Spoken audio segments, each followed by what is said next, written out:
¿De quién realmente es el territorio que se disputan israelitas y palestinos? Pues la misma Biblia nos enseña que Israel nunca fue dueño de ese lugar. Y ahora el propósito de este video no es hablar en contra de Israel, ni mucho menos, no es estar a favor de otro pueblo o de los palestinos, no es nada de eso.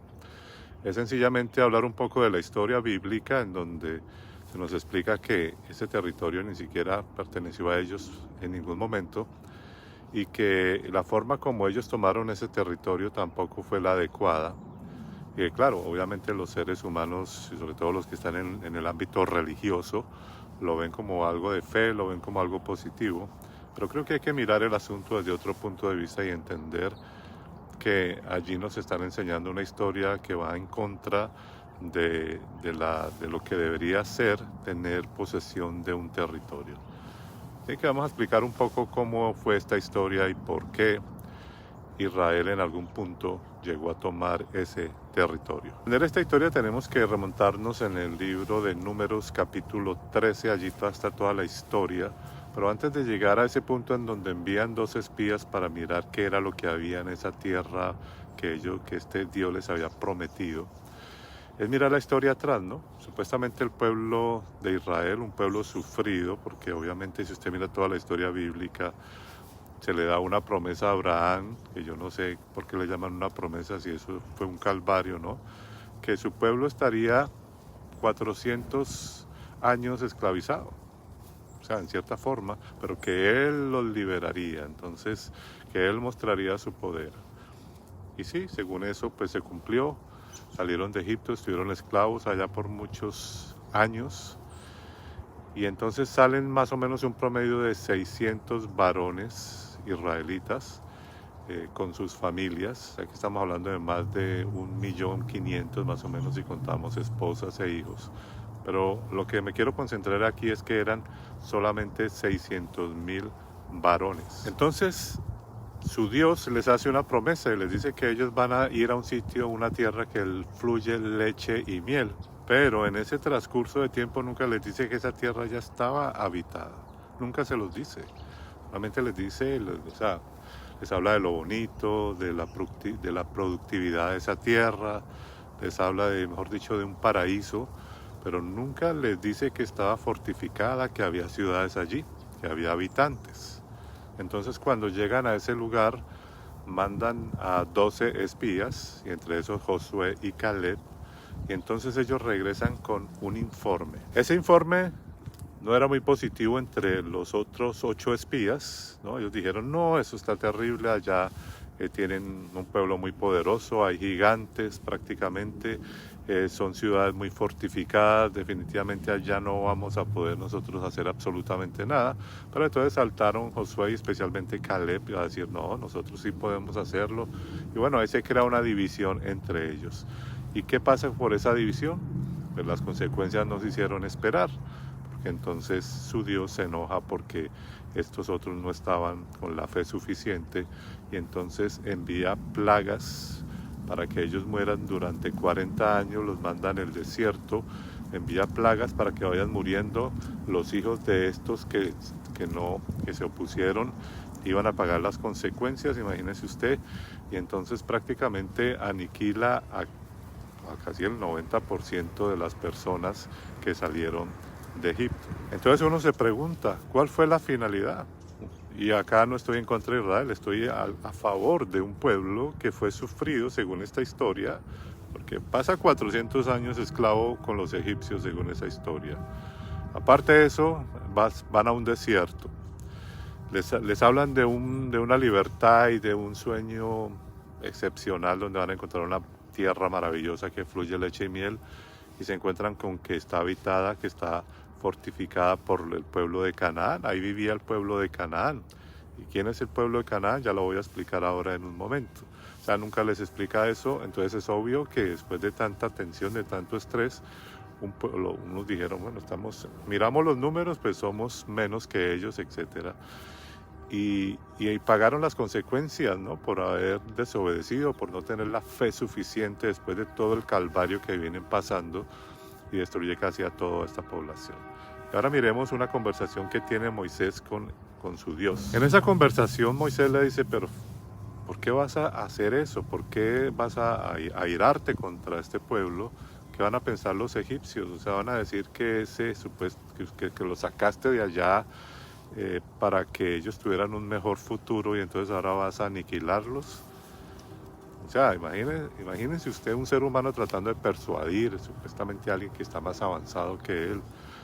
Y la respuesta de este Dios es que le dice, bueno, no voy a destruir a aquellos que creyeron, como Caleb, como Josué, pero sí voy a tomar represalias, me voy a irar contra aquellos que dudaron.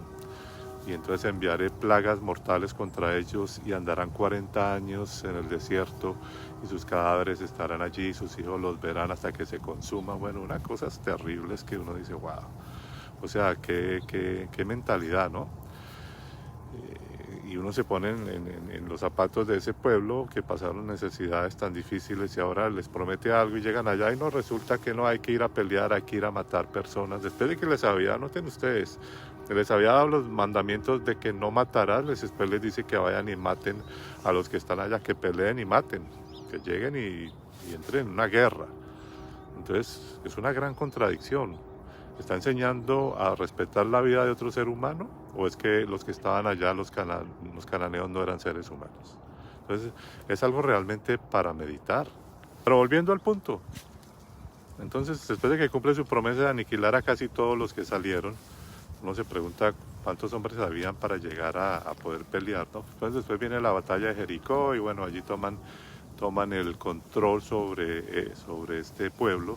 Pero antes de eso quiero decirles que los cananeos, o Canaán, era el hijo de Cam, que fue uno de los hijos de Noé, o de Noah, que fue el que miró la desnudez de su papá cuando estaba borracho, entonces él lo maldijo y entonces los cananeos eran malditos porque su papá miró a Noah y bueno, unas historias ahí que uno no entiende, ¿no? O sea, supuestamente manda un diluvio para tratar de renovar todo, ¿no? Porque todo el mundo estaba en pecado, entonces había que acabar. Bueno, todo el mundo no, la mayoría de gente entonces deja a unos supuestamente justos y arranca otra vez supuestamente la humanidad y otra vez ya empiezan los problemas porque el hijo de Can miró la desnudez de Noah, los maldice, o sea, un Dios que maldice, unas personas que maldicen.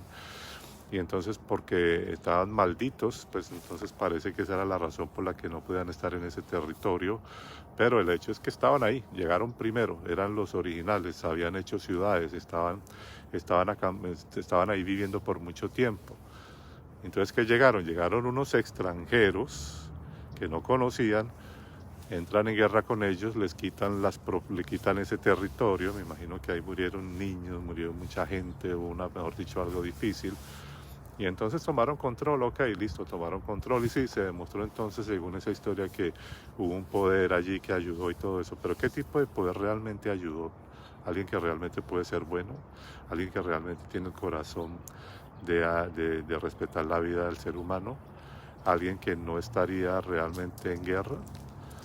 Lo único que podemos concluir sobre eso es que allí simplemente se vio la mano de un Dios de guerra, de un ser que solamente busca la guerra entre los seres humanos, entre culturas y bueno, todo lo que estamos viendo hasta el día de hoy.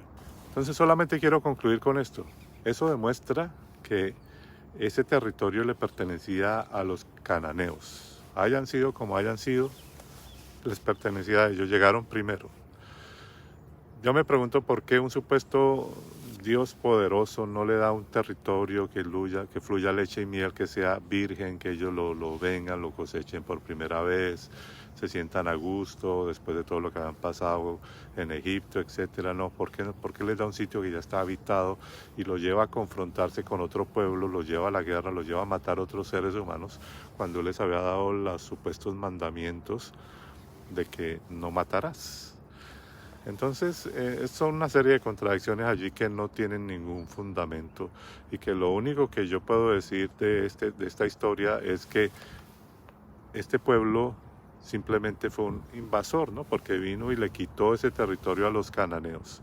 Y hoy día seguimos con un conflicto muy parecido. No quiero hablar de eso, de lo que está pasando, ni de la historia, pero sí el hecho de ver que la única conclusión es que ese pueblo o ese territorio nunca le perteneció a este pueblo.